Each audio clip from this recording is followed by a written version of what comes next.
السلام عليكم ورحمة الله وبركاته.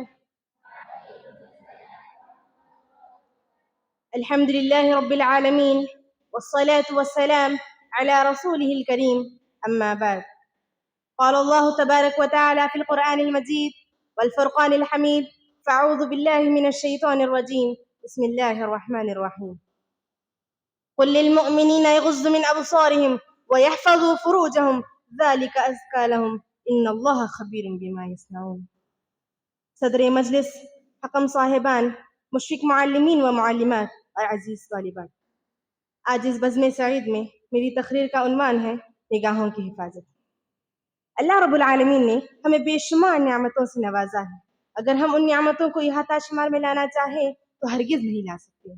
انہی نعمتوں میں سے ایک انتہائی عظیم نعمت آنکھ ہے، جس کے ذریعے ہم دنیا کی ساری چیزوں کو دیکھ سکتے ہیں اور ان کو جان و پہچان سکتے ہیں۔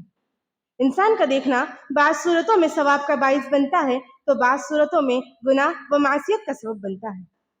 جو اللہ تعالیٰ کی اس عطا کردہ نعمت کا شکر کرے گا تو وہ ثواب کا مستحق بنے گا، اور جو اس کا غلط استعمال کرے گا تو وہ سزا کا مستحق بنے گا۔ جیسا کہ اللہ رب العالمین نے سورہ نور آیت نمبر 30 میں تمام لوگوں کو اپنی نگاہوں کو نیچے رکھنے کا حکم دیتے ہوئے فرمایا: قل للمؤمنین یغضوا من ابصارهم ویحفظوا فروجهم ذلک ازکی لهم ان اللہ خبیر بما یصنعون۔ ایمان والوں سے کہہ دیجئے کہ وہ اپنی نگاہوں کو نیچے رکھیں اور اپنی شرمگاہوں کی حفاظت کریں، اسی میں ان کے لیے پاکیزگی ہے، اور یقیناً اللہ تعالیٰ خوب باخبر ہے جو کچھ وہ کرتے ہیں۔ معزز سامعین و سامعات، اس آیت میں اللہ رب العالمین نے نگاہوں کو نیچے رکھنے کا حکم دیا ہے، لیکن آج کے دور میں چند لوگ ایسے ہیں جو اپنی نگاہوں کا غلط استعمال کر رہے ہیں اور غیر محرموں کو دیکھ رہے ہیں، اور گانے، سیریلز، فلمز، نعوذ باللہ، اور پتہ نہیں کیا کیا فحش چیزوں کو دیکھ رہے ہیں۔ کیا نوجوانوں کو اللہ کا خوف نہیں کہ وہ اس کی عطا کردہ نعمتوں کا غلط استعمال کر رہے ہیں اور اللہ کی نافرمانی کر رہے ہیں؟ کئی لوگ تو ایسے ہیں جن کی آنکھیں نہیں ہوتی، اسی لیے ہمیں اللہ کا شکر ادا کرنا چاہیے اور اس کی دی گئی نعمتوں کا صحیح استعمال کرنا چاہیے، ورنہ کہیں ایسا نہ ہو جائے کہ اللہ ہم سے بھی اس نعمت کو چھین لے۔ اسی طرح اللہ رب العالمین سورہ ابراہیم آیت نمبر 7 میں فرماتا ہے: لَإِن شَكَرْتُمْ لَأَزِيدَنَّكُمْ وَلَإِن كَفَرْتُمْ إِنَّ عَذَابِي لَشَدِيدٌ۔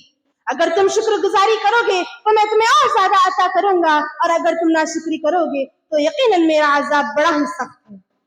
معزز سامعین و سامعات، اگر ہم نے اس نعمت کی قدر کی اور اس کا صحیح استعمال کیا تو یقیناً دنیا و آخرت کی فوز و فلاح، نیک بختی و سعادت مندی ہمارے قدم چومے گی، اور اگر ہم نے اس کی ناقدری کرتے ہوئے اسے بے لگام چھوڑ دیا تو دونوں جہان میں حرمان و خسران ہماری قسمت بن جائے گی، اور پورا نظام حیات فسق و فجور کے دلدل میں پھنس جائے گا، اور اس دن ضرور ہم سے ان نعمتوں کے بارے میں پوچھا جائے گا۔ جیسا کہ سورہ التکاثر آیت نمبر 8 میں اللہ کا فرمان ہے: ثم لتسألن یومئذ عن النعیم، پھر تم سے اس دن ضرور ان نعمتوں کے بارے میں سوال کیا جائے گا۔ معزز سامعین و سامعات، صحیح مسلم کی روایت میں بد نظری کو آنکھوں کے زنا سے تعبیر کیا گیا ہے، جیسا کہ اللہ کے رسول صلی اللہ علیہ وسلم نے فرمایا: آنکھیں زنا کرتی ہیں، ان کا زنا کرنا غیر محرم کو دیکھنا ہے، ہاتھ زنا کرتے ہیں، ان کا زنا کرنا غیر محرم کے ہاتھ کو پکڑنا ہے، پاؤں زنا کرتے ہیں اور ان کا زنا کرنا برائی کی راہ پر چلنا ہے، زبان زنا کرتی ہے، اس کا زنا کرنا غیر محرم سے بات چیت کرنا ہے، اور اسی طرح دل کا زنا کرنا بری آرزو اور خواہش ہے۔ میری دینی بہنوں، میری ایک بات کان کھول کر سن لو اور اپنے دلوں میں اللہ کا خوف پیدا کرو اور اس کے عطا کردہ نعمتوں کا شکر ادا کرو۔ بخاری کی روایت میں آتا ہے کہ اللہ کے رسول صلی اللہ علیہ وسلم نے فرمایا: 3 قسم کی آنکھیں ایسی ہیں جو دوزخ کو نہیں دیکھے گی۔ پہلی وہ جو اللہ کی راہ میں جا کر مجاہدین کی حفاظت کے فرائض کو انجام دے، دوسرا وہ جس میں خوف خدا سے آنسو نکل پڑے، تیسری وہ جو اللہ کی منع کردہ چیزوں سے رک جائے۔ معزز سامعین و سامعات، یہاں پر قصد بصر رکھنے والوں کے لیے دوزخ جیسی خطرناک و بھیانک چیز سے محفوظ ہونے کا اعلان کیا جا رہا ہے۔ لیکن آج کل ساری دنیا میں بے پردگی عام ہو چکی ہے۔ اچھے سے اچھے دیندار گھرانوں کی لڑکیاں بھی بے پردہ نظر آتی ہے۔ خاص طور پر تعلیم یافتہ لڑکیاں، سوشل ورکرز اور سیاسی لیڈر خواتین تو بس بے پردہ رہتی ہیں، بلکہ شرعی پردے کا مذاق اڑاتی ہے اور پردے کی تاکید کرنے والے علماء دین کو ملامت کرتی نظر آتی ہیں اور اپنے لیے پردے کو ایک دینی خیر سمجھتی ہیں۔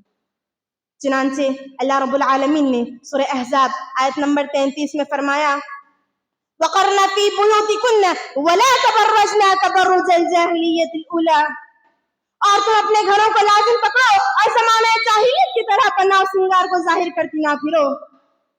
معزز سامعین و سامعات، اب بھی وقت پکار کر آواز لگا رہا ہے کہ میں ختم ہو جاؤں گا، لہٰذا تم کچھ اعمال کر لو۔ خلاصہ کلام یہی ہے کہ ہمیں اپنی نگاہوں کی حفاظت کرنی چاہیے، کیونکہ جس طرح بڑی آگ چھوٹے شعلوں سے بھڑکتی ہے، ٹھیک اسی طرح نظر بازی سے فتنے شروع ہوتے ہیں۔